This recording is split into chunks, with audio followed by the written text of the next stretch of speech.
అవిశ్వాస తీర్మానం నెగ్గడం జరిగింది. ఈరోజు అవినీతిని అంతమొందించి నెగ్గడం జరిగింది. అంటే ధర్మం గెలిచింది. ఇవాళ 16 మంది కార్పొరేటర్లు అందరూ కలిసి ఒకే మాట మీద నించొని ఈ విజయం ఒక్కరిది కాదు, అందరి విజయం, 16 మంది కార్పొరేటర్ల విజయం ఇది.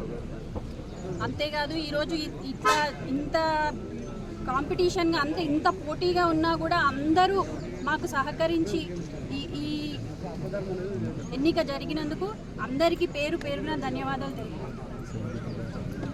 గత 72 రోజుల నుంచి ఈ అవినీతి పైన పోరాటం జరుగుతూ ఉన్నది.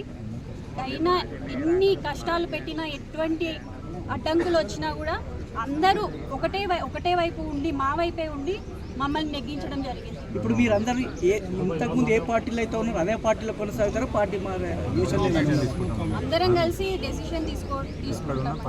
గత 2 నెలల నుంచి రాజ్యాంగం కల్పించిన హక్కుకు మేము మేయర్ ఒంటెత్తు పోకడ పైన ఆయన అవినీతి పైన అవిశ్వాస తీర్మానం పెట్టడం జరిగింది.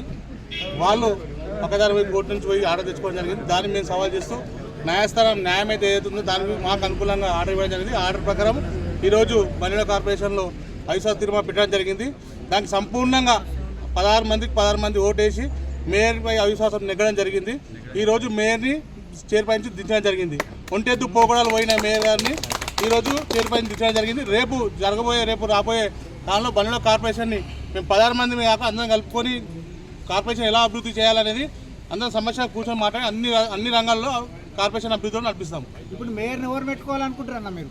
రేపు మళ్ళీ ఒక కొత్త డేట్ ఇస్తా. ఆ డేట్ ప్రకారం మేము లతా ప్రేంగాడు గారిని మేయర్గా ఎన్నుకోవడానికి ఆ డేట్ కోసం ఆ డేట్ అయితే ఎప్పుడైతే గవర్నమెంట్ నుంచి ఆ డేట్ వస్తుందో ఆ డేట్ రోజు లతా ప్రేంగాడు గారిని మేయర్గా ఎన్నుకుంటాం.